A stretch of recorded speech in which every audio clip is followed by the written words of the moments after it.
They cheat. They cheat. Hey, they found ballots in a waste paper basket 3 days ago, and they all had the name military ballots. They were military. They all had the name Trump on them. I'm Graham Brookie. I used to work at the National Security Council across the hall from the Situation Room in the White House. And now for the last 3 years, I've been working with a bunch of people all over the world. I'm joined by Colorado Secretary of State, Jena Griswold. Thank you for inviting me. Colorado has been conducting universal all-mail ballot elections since 2014, and many experts consider Colorado to be the gold standard for safe, secure vote-by-mail elections. So hello to you, Secretary of State Griswold. So since Colorado moved to vote by mail, turnout's gone up, security has gotten stronger, it's gone pretty well. But the president seems to think that this is fraudulent. And in all caps, let me just read you one of his tweets. Can you do it in an all caps voice? Mail-in voting will lead to massive fraud and abuse. But that's not been the case in Colorado. What's the deal with that? We have a president of the United States trying to use his office to sabotage an election for his political gain. It's so un-American, it's so undemocratic to see the level of lies about our elections, but there are real consequences. And I think this gets to another really important topic, which is media responsibility. I think it's very important to say to the nation that election night results are never official results. If they were, you are suppressing overseas and military voters. We will have an unprecedented number of mail ballots that will be tabulated after election night. So the media owes this nation an unprecedented response to not call races in states where vast numbers of mail ballots are not counted. How does it compare with the other ones that you've studied so closely? Oh, well, there's no question that in a time of peace and prosperity like this, it's possible for the country to have such a division as they do. Doris. Uh-oh, something's happened. George Bush is the president-elect of the United States. He has won the state of Florida, according to our projections. 25 electoral votes. NBC News projects that George Bush, it's been a night of first giving it to Al Gore, then taking it away on the part of the networks. George Walker Bush, the new president of the United States. I'm curious about why we're not seeing the governor yet. And we haven't seen Vice President Al Gore. Perhaps they're waiting for all the votes to be counted, all the I's to be dotted, all the T's to be crossed. That would be something if the networks managed to blow it twice in one night. It's just far too confusing. We're about to make an official call. It's just too confusing. Florida's been in play all night long. NBC News and all the other networks projected that Al Gore would win Florida. Then at 2:18 this morning, we project. All right, we're officially saying that Florida is too close to call because of a recall.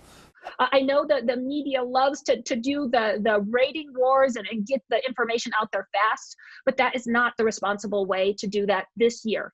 2020 is unprecedented in so many ways, and the media needs to also shift how they report election night results. Having the news channels say projected winner or calling state by state, and that's just not going to be the case this year. And so they may call it, but they should be very cautious in doing so. And I think it's very important to say across the board, election night results are never final results. I do hope that once we get through this election, the conversation about the role of democracy and what that means continues, because I want to see a democracy that Americans can believe in. Disinformation from President Trump about vote by mail, it basically predicates a power grab, right? It's designed to confuse enough people about the results of the election or how to participate in the election so that he can potentially retain power, even if, for instance, he loses the popular vote again. So how are you preparing for that as somebody who runs elections in a major state? I think it's more than just misinformation, but that's definitely a big part of it. Part of it is trying to confuse people. Either so that they just throw their hands up and say, this whole thing is no good, I'm not going to cast a ballot, or actual attacks. So he has attacked the Postal Service with the intention of stopping vote by mail. The Postal Service is a joke. Take a look at West Virginia, mailmen selling the ballots. They're being sold. They're being dumped in rivers. This is a horrible thing for our country. What the president is trying to do is gaslight the nation. and set up a series of traps to either suppress the vote or litigate the vote. He told us in his debate, his plan is to go to the Supreme Court. So he's trying to set that up. And misinformation, of course, is a major part of that plan.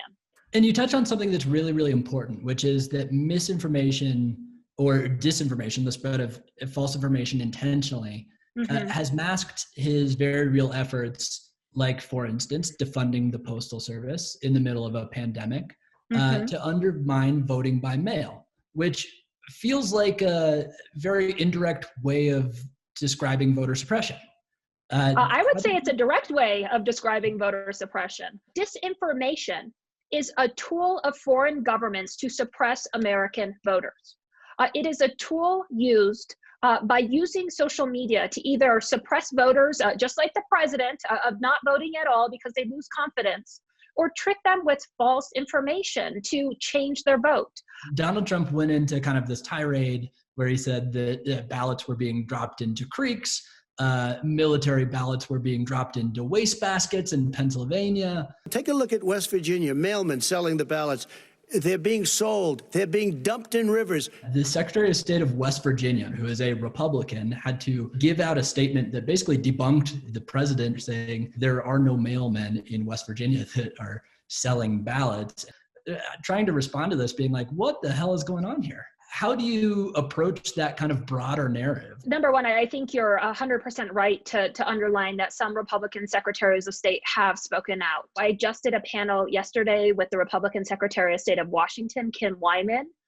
They've done vote by mail for a long time there, and Kim will be the first person to tell you the president is peddling false narratives to the American people. But I think in the list of things that you outlined, there's one big thing missing. And that's the attempt to suppress specifically people of color. So he has said in the past that he's going to send armed police force, armed law enforcement to the polls. That is straight out of the Jim Crow South.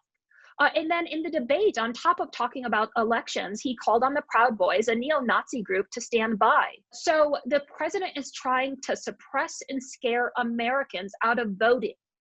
Whether it's forcing Americans into crowded polling centers during a pandemic, peddling lies about vote by mail, or threatening bodily harm. And I think what we have to do is two things. The idea that we are even in this situation, that we have to play voter suppression whack-a-mole every 2 years, every year, is something that we as a nation need to say enough is enough. When it comes to the ability to influence behavior, we are seeing that the president's lies on vote by mail has been affecting confidence. For states like Colorado, where we are largely mail ballots, there's 8 days to fix any signature discrepancies. Then we do audits. There's so many steps until the final. And often what the media will say is, like, if the margins are close enough, they'll call it. But what we're going to have is an election like no other. So what the media should be very cautious in doing is declaring victories when there are a large number of mail ballots still out. Find your trusted source of voting information. Our elections, especially vote by mail, are secure, they're safe, they're easy. Well, and it's not just advice from you, it's advice from federal authorities like the FBI and DHS, who are putting out press releases almost every single day saying, go to trusted sources of information. Absolutely. This information is a threat.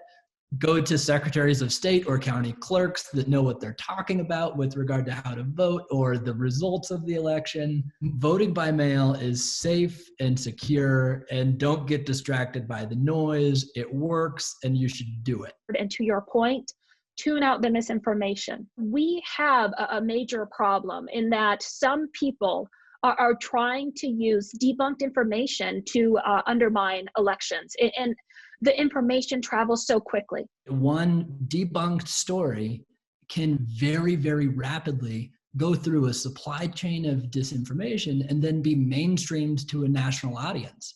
Any fact check never reaches the same amount of audience as the original falsehood.